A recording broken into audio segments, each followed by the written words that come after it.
Hello friend, जय हिंद, नमस्कार। आप सभी का फिर से हमारे इस YouTube channel GK GS discussion में स्वागत है। तो ये हमारा आज का टेस्ट सीरीज जो है रुक्मणी का 16 नंबर का है।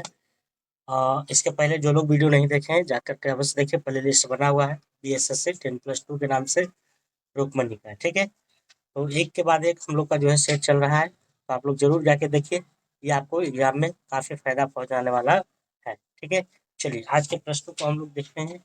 पहला प्रश्न क्या कर रहा है। पहला प्रश्न की अगर हम बात करते हैं तो देखिए क्या कह रहा है। एक नंबर में कह रहा है कि किस राज्य में ओणम ओणम त्योहार मनाया जाता है। ओणम तो आप लोग जानते ही होंगे कि ओणम जो त्योहार है वह किस राज्य में मनाया जाता है। थोड़ा सा इसको पतला कर लेते हैं, ठीक है। तो ओणम की अगर हम बात करते हैं तो ओणम कहाँ मनाया जाता है, तो केरल में, ठीक है। केरल में मनाया जाता है ओणम त्योहार। एक नृत्य पूछता है कथकली, ठीक है। कथकली अगर आपसे पूछेगा तो भी क्या हो जाएगा, केरल हो जाएगा। लेकिन कथक अगर पूछेगा तो यूपी हो जाएगा, ठीक है। क्या हो जाएगा, यूपी हो जाएगा। चलिए अगला क्वेश्चन। हाल ही में तमिलनाडु सरकार ने भीमराव अंबेडकर की जयंती को किस दिवस के रूप में मनाने की घोषणा की है। कौन सी सरकार ने, तमिलनाडु की सरकार ने अंबेडकर की जयंती को किस दिवस के रूप में मनाने की घोषणा की गई है। तो दो का जो राइट आंसर हो जाएगा आपको समर्पण डे के रूप में। किसके रूप में, समर्पण डे के रूप में मनाने का जो है प्रयत्न जिम्मा लिया है तमिलनाडु सरकार ने, ठीक है। अगला क्वेश्चन है, उनका जन्म की बात करते हैं तो महात्मा सॉरी महू में हुआ था, ठीक है। महू आपको मध्य प्रदेश में पड़ता है, ठीक है। अगला क्वेश्चन कह रहा है कि एक्वेरिन सैन्य अभ्यास का आयोजन किन दो देशों के मध्य में किया गया है। एक्वेरिन एक सैन्य अभ्यास है। तो एक्वेरिन की अगर हम बात करते हैं तो ये भारत तथा मालदीव के बीच में, भारत तथा मालदीव के बीच में एक्वेरिन सैन्य अभ्यास का आयोजन हुआ है। एक्वेरिन सैन्य अभ्यास, एक्वेरिन सैन्य अभ्यास। अगला प्रश्न है, निम्नलिखित में से कौन सा देश बिमस्टेक का सदस्य नहीं है। तो बिमस्टेक का सदस्य जो है इनमें से कौन नहीं है, तो आपको मालदीव नहीं है, यहाँ पर मालदीव है, ठीक है। बाकी भारत है, नेपाल है और भूटान है, लेकिन मालदीव आपका बिमस्टेक का सदस्य नहीं है, ठीक है। कह किस भारतीय राज्य की मुख्य भूमि की तटरेखा सबसे लंबी है। तो तटरेखा मतलब जो समुद्र के किनारे जो राज्य है उसकी तटरेखा सबसे लंबी जो है वह किस राज्य की है। या केरल की है, महाराष्ट्र की है, उड़ीसा का है, या तो फिर गुजरात का है। तो किसका है, आप लोग को पता ही होगा कि सबसे जो है लंबी किसका है, तो गुजरात का है, ठीक है। अगर देखा जाए तो भारत की कुल स्थलीय सीमा की लंबाई जो है वो 15,200 किलोमीटर है। कितना है, 15,200 किलोमीटर है। जिसमें से मुख्य तटीय भूमि की लंबाई अगर पूछेगा तो 6100 किलोमीटर है। और अगर अंडमान और निकोबार द्वीप समूह को मिला दीजिएगा तो 7516 किलोमीटर हो जाएगी, ठीक है। ये बातें ध्यान में रखना है। अगला क्वेश्चन है, निम्नलिखित में से कौन सा राज्य पूर्वोत्तर भारत के सेवन सिस्टर राज्यों का सदस्य नहीं है। पूर्वोत्तर भारत के जो सेवन सिस्टर है उसमें से पूछ रहा है कि कौन सा इसमें से नहीं है, ठीक है। कौन सा नहीं है, तो कौन सा नहीं है इसमें से, सिक्किम नहीं है, ठीक है। बाकी सेवन सिस्टर में आपको त्रिपुरा है, मेघालय है, मिजोरम है, ठीक है। अगला क्वेश्चन चलते हैं। कह गोबी मरुस्थल निम्नलिखित में से किस महाद्वीप में स्थित है। तो गोबी मरुस्थल जो है ये आपको महाद्वीप पूछ रहा है, कौन से महाद्वीप में है, तो हमारा एशिया महाद्वीप में है। हमारा भारत भी कौन से महाद्वीप में है, तो एशिया में ही है, ठीक है। और गोबी मरुस्थल भी कहाँ है, तो एशिया में है। एक कंप्यूटिंग युक्ति में MHZ है ना, जिसको मेगा हर्ट्ज कह सकते हैं, विनिर्देशनों में सम्मिलित किया गया है। तो MHZ मेगा हर्ट्ज विनिर्देशों सम्मिलित किया गया है, तो वह किसकी, क्या स्मृति की आकार है, अभिकलन की गति है, या तो फिर सब कोई नहीं है, या फिर कालंद की गति है। तो इसका राइट आंसर होगा कालंद की गति है। क्या है, तो कालंद की गति है। एक कंप्यूटिंग युक्ति में MHZ विनिर्देशनों में सम्मिलित किया गया है, तो वह क्या है, तो यह कालंद की गति है, ठीक है। केंद्र सरकार द्वारा भारत को टीबी मुक्त बनाने का लक्ष्य कब तक रखा गया है। टीबी आपको पता है ट्यूबरकुलोसिस नामक जो है जीवाणु से होता है, और टीबी को मुक्त करना, इसी को यक्ष्मा रोग भी कहते हैं। तो टीबी को मुक्त करने के लिए जो 2025 लक्ष्य रखा गया है, 2025 टीबी को मुक्त करना है, कब तक, 2025 तक। अगला प्रश्न, अगला है आपका 10 नंबर क्वेश्चन की बात करते हैं हम लोग। कर अंतर्राष्ट्रीय डेयरी पुरुष पुरस्कार से सम्मानित व्यक्ति है। अंतर्राष्ट्रीय डेयरी पुरस्कार डेयरी पुरुष से सम्मानित व्यक्ति है। तो डेयरी दूध से संबंधित है, तो दूध से संबंधित कौन है आपको? वर्गीज कुरियन है। कौन है? वर्गीज कुरियन है। देखिए क्वेश्चन को जो है घुमा घुमा देना स्टार्ट किया एग्जामिनर, तो आप लोग जो है पढ़ने के लिए जो है तत्पर रहिए। ठीक है, निम्नलिखित में से किसने फ्रेंच ओपन 2023 का महिला एकल का खिताब जीता है? महिला यहाँ पर बात कर रहा है। ठीक है, 2023 का महिला एकल का खिताब किसने जीता है? तो ये ईगा स्विटेक ने। किसने जीता है? तो ईगा स्विटेक ने। ईगा स्विटेक ने। ईगा स्विटेक। ईगा स्विटेक ने। ठीक है, ठीक है, ईगा स्विटेक ने जो है महिला फ्रेंच ओपन 2023 का खिताब जीता है। आपको टेनिस में प्रतियोगिता देखिए, फ्रेंच ओपन होता है, विंबलडन होता है, ठीक है, आपको अमेरिकन होता है, ठीक है, ये सब जो होता है। ठीक है, सर अंधेरी नगरी चौपट राजा मतलब क्या हुआ? अंधेरी नगरी चौपट राजा नामक नाटक किसके द्वारा लिखा गया है? तो ये भारतेंदु हरिश्चंद्र के द्वारा। किसके द्वारा? भारतेंदु हरिश्चंद्र के द्वारा। अंधेरी नगरी मतलब जैसा राजा वैसा प्रजा, इसका हिंदी अर्थ होता है। ठीक है, सर हाल ही में किस भारतीय पहलवान को United world wrestling rising star of the year चुना गया है? Wrestling rising star of the year चुना गया है, वो चुना गया आपको अंतिम पंघाल को। किसको? अंतिम पंघाल को। तो हाल ही में किस भारतीय पहलवान को United world wrestling rising star of the year चुना गया है? तो अंतिम पंघाल। चलिए अगला प्रश्न चलते हैं। सर की पर्यावरण वन और जलवायु परिवर्तन मंत्रालय द्वारा पर्यावरण दिवस 2023 के अवसर पर कौन सा ऐप लॉन्च किया गया है? तो पर्यावरण वन और जलवायु परिवर्तन मंत्रालय द्वारा पर्यावरण दिवस 2023 के अवसर पर कौन सा ऐप को लॉन्च किया गया है? तो कौन सा ऐप लॉन्च को किया गया है? मेरी लाइफ, है ना? क्या नाम है? तो मेरी लाइफ नामक लॉन्च किया गया है। ठीक है, प्रतिवर्ष अंतर्राष्ट्रीय लोकतंत्र दिवस हम लोग मनाते हैं। कब? तो लोकतंत्र दिवस है ये। ठीक है, लोकतंत्र दिवस की अगर हम बात करते हैं तो ये 15 सितंबर को 15 सितंबर को लोकतंत्र दिवस के रूप में मनाया जाता है। अब हम लोग 31 से चलते हैं। बाकी मैथ रीजनिंग है, आपको पीडीएफ मिल जाता है, आप बना सकते हैं इसको। ठीक है, अगला प्रश्न है, कह कि भारत का एक पहला प्रमुख समाचार पत्र बंगाल गजट किस वर्ष से शुरू किया गया था? तो बंगाल गजट जो पहला समाचार पत्र था वो जेम्स ए हिक्की के द्वारा जो शुरू किया गया था 1780 में। किसके द्वारा? तो जेम्स ए हिक्की के द्वारा। ठीक है, तरह पूर्वी गंग वंश के राजा नरसिंह देव प्रथम ने गंग वंश के राजा नरसिंह देव प्रथम ने किस विश्व विरासत स्थल का निर्माण कराया था? तो नरसिंह देव द्वारा जो है क्या निर्माण कराया गया था? तो ये सूर्य मंदिर है ना, सूर्य मंदिर जो कोणार्क के उड़ीसा में है। कहाँ है? तो उड़ीसा में है। इसी का निर्माण जो है गंग वंश के राजा नरसिंह देव प्रथम के द्वारा कराया गया था। ठीक है, अगला प्रश्न, नई दिल्ली और इसकी इमारतों को डिजाइन करने वाले दो वास्तुकार थे। दो वास्तुकार कौन था? एडवर्ड हार्वर्ड बेकर और लुटियंस, है ना, लुटियंस और बेकर। तो 33 का सी होना चाहिए, लुटियंस और बेकर था दिल्ली का। ठीक है, और कलकत्ता का अगर पूछेगा जॉब चरनॉक हो जाएगा। करा महात्मा गांधी एम के गांधी को महात्मा की उपाधि किसने दिया था? तो आरएनटी ने, है ना, रेडियो प्रसारण के माध्यम से जो है महात्मा गांधी जी को महात्मा कहकर पुकारे थे, ये आरएनटी ने। निम्नलिखित में से कौन सा राजस्थान का राज्य नहीं है? सॉरी, नृत्य नहीं है। ठीक है, राजस्थान का राज्य नृत्य नहीं है। तो घूमर तो है, ये है, कालबेलिया भी है, ये दोनों तो एकदम छट गया। कठपुतली भी, कठपुतली तो पश्चिम बंगाल में भी है। वैसे 35 का जो राइट आंसर हो जाएगा।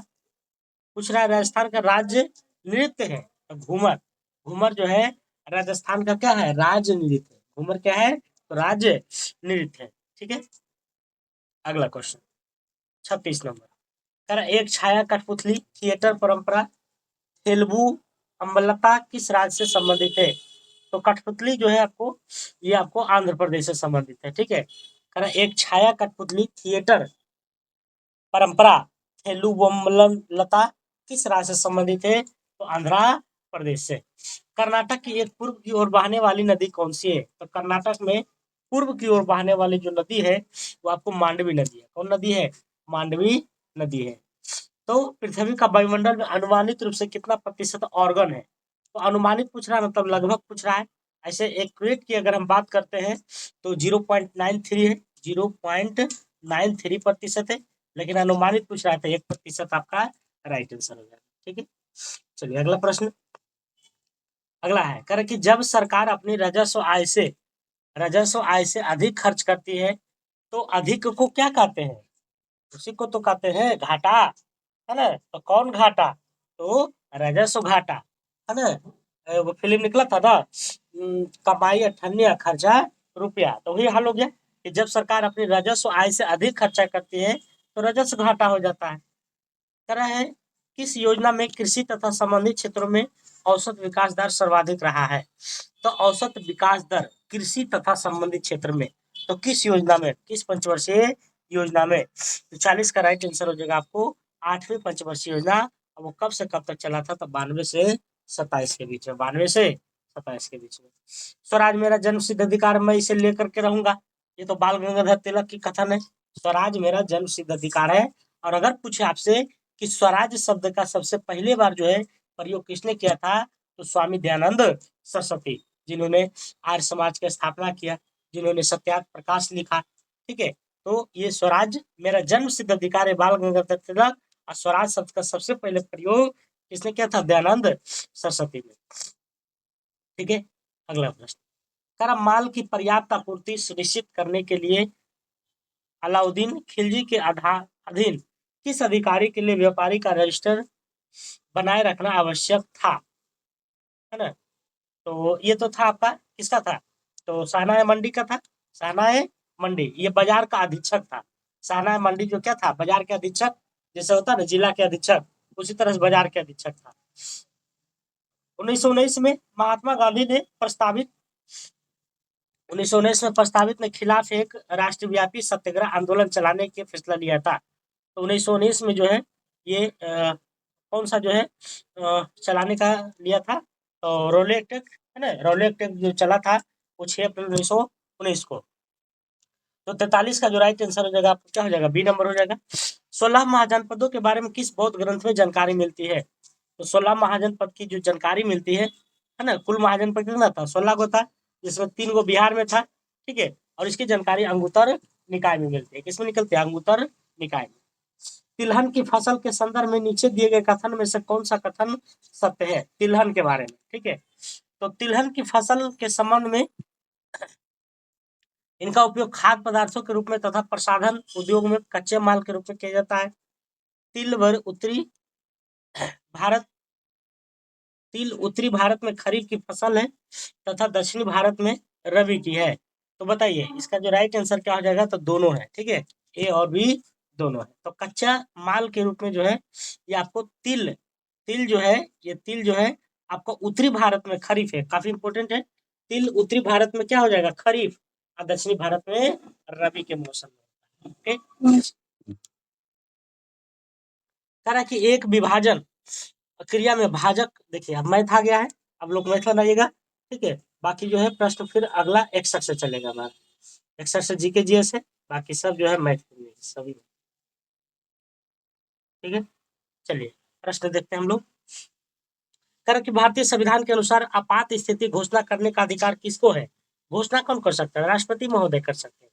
आपात जो होता है वह 3 तरह का होता है, एक होता है वित्तीय आपात 360, और राष्ट्रीय आपात 352, एक राष्ट्रपति शासन होता है 356 का। ठीक है, दिवालिया दिवालियापन और दिवाला भारत के संविधान के 7वें अनुसूची में दी गई है, सूची संबंधित है। तो दिवालिया जो है वह कैसा 7वीं है? तो 7वीं जो है आपको कौन सा सूची के अंतर्गत आ जाएगा? तो ये संवर्ती सूची में आ जाएगा। किसमें आ जाएगा? संवर्ती सूची में। किन राज्यों में साझा उच्च न्यायालय है? साझा उच्च न्यायालय मतलब 2 राज्यों का काम जो है एक ही उच्च न्यायालय से चलता है, तो वही पूछ रहा है कि कौन सा है। ठीक है, तो 63 का हो जाएगा राइट नंबर महाराष्ट्र और गोवा। महाराष्ट्र और गोवा, कभी कभी क्वेश्चन पूछता है कि गोवा किस राज्य के अधीन आता है उच्च न्यायालय के अधीन? तो महाराष्ट्र के। तो महाराष्ट्र और गोवा याद रखिएगा, दोनों का काम एक ही से चलता है। कागज का आविष्कार जो है चाइना ने किया था। किसने किया था? चाइना ने। कर श्रीलंका को वर्ष में आजादी मिली थी? तो श्रीलंका को आप लोग को श्रीलंका की बात करते हैं तो कौन सी वर्ष में आज़ादी मिली थी? तो ये 1948 में, है ना। 1947 में हमारा भारत को आज़ादी मिले थे, 1948 में श्रीलंका को, ठीक है, श्रीलंका को। तुर्की की राजधानी का नाम क्या है? तो तुर्की के अंकारा हो जाएगा, तुर्की के अंकारा, तुर्की के अंकारा, तुर्की के अंकारा, तुर्की के अंकारा। सिंधु घाटी सभ्यता की लिपि कौन सी थी? तो सिंधु घाटी की लिपि जो थी वो कैसी थी? भाव चित्रात्मक थी। कैसी थी? भाव चित्रात्मक थी। सिंधु लिपि कैसी थी? भाव चित्रात्मक थी। अगला प्रश्न, किस लिपि को सभी लिपियों का जन्मदाता कहा जाता है? तो देखिए, ब्राह्मणी लिपि जो है ये सभी लिपियों के क्या है? जन्मदाता है। इसी लिपि को हम लोग प्राकृतिक लिपि भी कहते हैं, ब्राह्मणी लिपि को। सबसे ज्यादा लिपि का प्रयोग जो है, ब्राह्मणी लिपि का प्रयोग आपको अशोक के शिलालेख में किया गया है, ठीक है, ब्राह्मणी लिपि का। निम्नलिखित में से कौन 1915 के अधिवेशन के दौरान भारतीय राष्ट्रीय कांग्रेस के अध्यक्ष थे? 1915 की बात कर रहा है, तो 1915 में जो था आपको सत्येंद्र प्रसन्न सिन्हा, सत्येंद्र प्रसाद सिन्हा होना चाहिए ना, ठीक है। तो 1915 के अधिवेशन के दौरान भारतीय राष्ट्रीय कांग्रेस के अध्यक्ष थे कौन? तो Satyendra Prasad Sinha. Okay, correct. Great leap forward अभियान का संबंध किससे है? ग्रेट लीप फॉरवर्ड का जो संबंध है वह चीन की अर्थव्यवस्था में औद्योगिकरण को बढ़ाना, ठीक है। तो क्वेश्चन समझना है, ग्रेट लीप फॉरवर्ड का मतलब है कि चीन की अर्थव्यवस्था में औद्योगिकीकरण को बढ़ाना।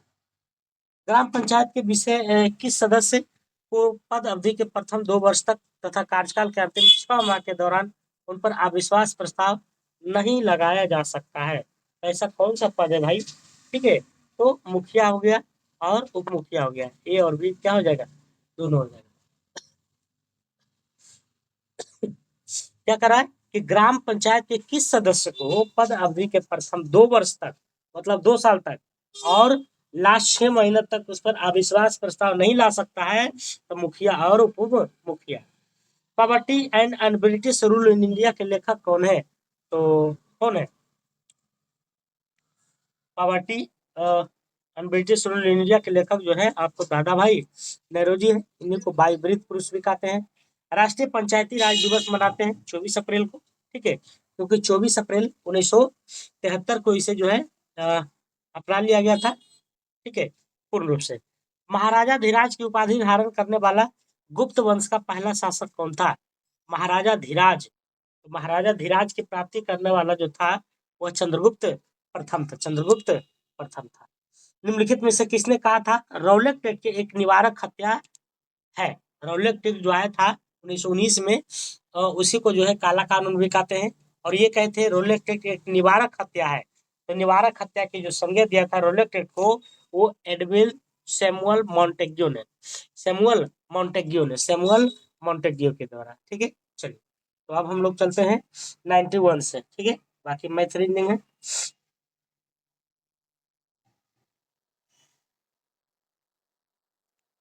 अगला, प्रसिद्ध पर्वतीय स्टेशन कोडाइकनाल कहाँ स्थित है?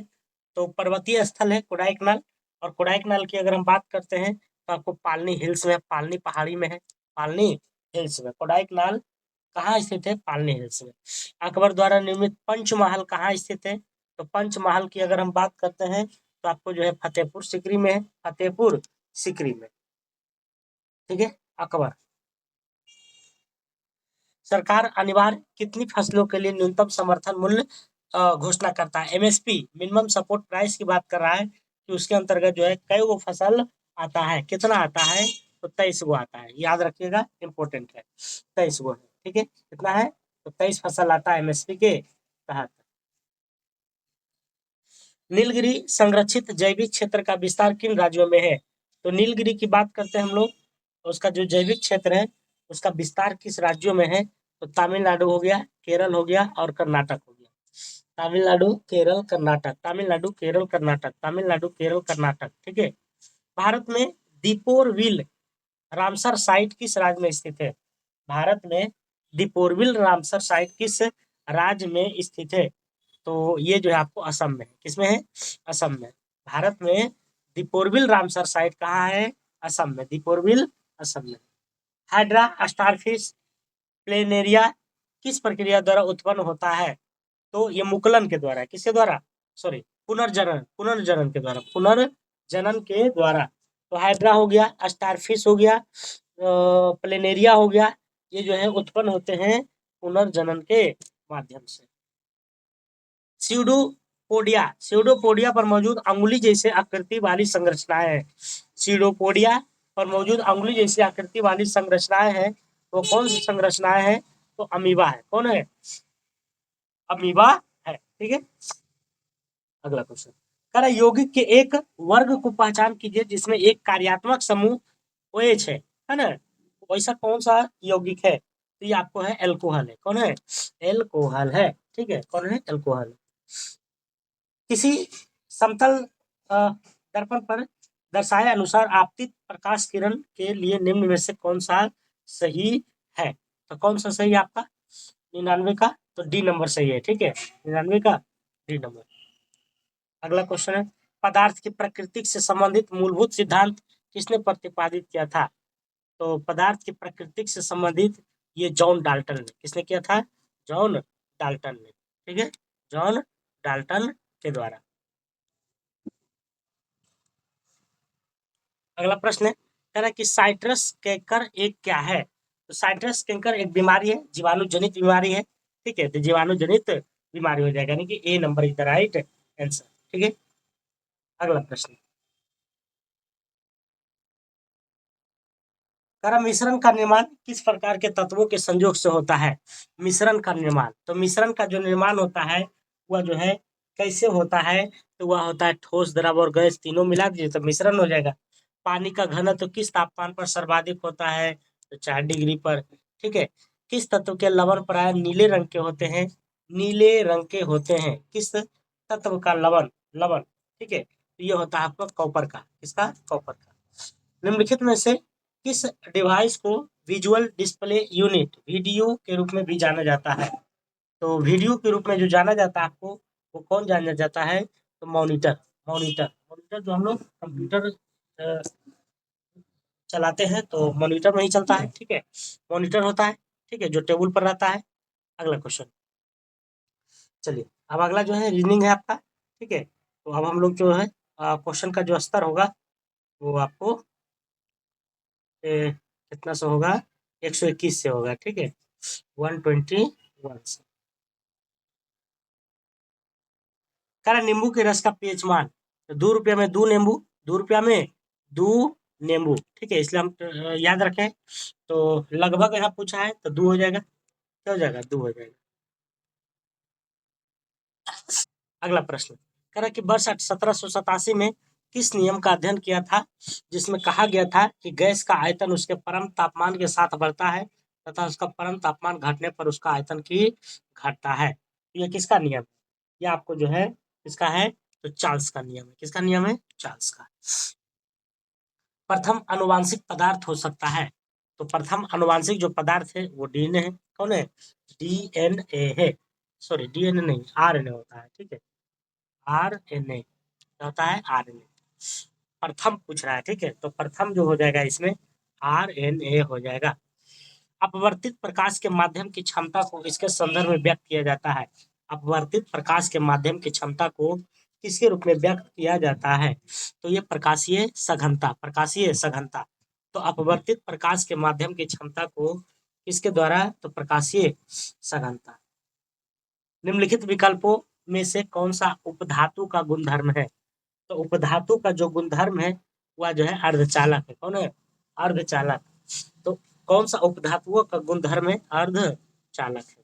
ठीक है, 126 की अगर हम बात करते हैं तो बी नंबर हो जाएगा। 0.23 ग्राम सोडियम को जल से अभिकृत करने पर मुक्त हाइड्रोजन आयन आयतन होगा तो 112 मिली होगा। निम्नलिखित में से कौन सा रोग मच्छरों द्वारा फैलता है? तो मच्छर के द्वारा जो आपको पता ही होगा कौन सा रोग फैलता है। फाइलेरिया हो गया, है ना? सॉरी, फाइलेरिया जो है आपको मच्छर से फैलता है। फाइलेरिया हो गया। हैजा जीवाणु से। ठीक है, झंगा रोग जो है आपको आयोडीन की कमी से। निमोनिया जो है आपको ऑक्सीजन की अनुपस्थिति में सब स्टेट के पूर्ण विघटन को कहा जाता है ऑक्सीजन की अनुपस्थिति में, तो ये कहा जाता है अनॉक्सीय श्वसन। अनॉक्सीय श्वसन मतलब बिना ऑक्सीजन के श्वसन। ठीक है। करा श्रृंखला में 4 प्रतिरोधक जिनमें से प्रत्येक 4 ओम 1/4 ओम का है का उपयोग करते हुए अधिकतम कितना प्रतिरोध बनाया जा सकता है? तो अधिकतम जो है आपको 1 ओम, अधिकतम 1 ओम बनाया जा सकता है। यदि मेढक टिड्डे को खा जाए तो ऊर्जा स्थानांतरण किस दिशा में होगा? मेढक किसको खा रहा है? टिड्डा को खा रहा है। मेढक टिड्डा को खा रहा है तो इसका मतलब ये है कि आप जो है प्राथमिक उपभोक्ता से द्वितीय उपभोक्ता की दिशा में जा रहे हैं। प्राथमिक से द्वितीय। किन कार्बनिक यौगिकों के नाम में प्रत्यय अल जुड़ा हुआ है? तो अल जो है एल्कलीन, एल्काइन, एल्डिहाइड, अल्कोहल। तो किसमें जो है अल जुड़ा हुआ है? तो एल्डिहाइड समूह में। एल्डिहाइड समूह में किन कार्बनिक यौगिक के नाम में प्रत्यय अल जुड़ा? प्रत्यय किसको कहते हैं? अल मतलब जो पहले जुड़ा हुआ है, जो पहले जुड़ा हुआ है तो एल्डिहाइड। तो अल हो गया, एल्डिहाइड हो गया। ठीक है। श्वसन तंत्र से संबंधित विभिन्न रोग किस प्रकार के प्रदूषण के कारण होता है? श्वसन तंत्र से संबंधित रोग किस प्रकार के प्रदूषण के कारण होता है? वायु प्रदूषण के कारण होगा। और किसके कारण? ना, वायु प्रदूषण। उपास्थि किसमें नहीं पाया जाता है? तो उपास्थि की अगर हम बात करते हैं तो आपको जो है किसमें नहीं पाया जाता है? तो 133 का हो जाएगा आपको C number is the right answer, brick में। उपास्थि इनमें से किसमें नहीं पाया जाता है? तो ब्रिक में। ब्रिक किसको कहते हैं? किडनी में। ठीक है। चलिए अगला प्रश्न देखते हैं। चलिए तो आप लोग का जो है ये जीके जीएस खत्म हो गया है। बाकी मैथ रीजनिंग है तो आप लोग इसे बनाइएगा जरूर और पूरा वीडियो जरूर देखिए आप लोग। ठीक है। जो भी हमारे वीडियो देख रहे हैं उनको बहुत बहुत धन्यवाद। ठीक है।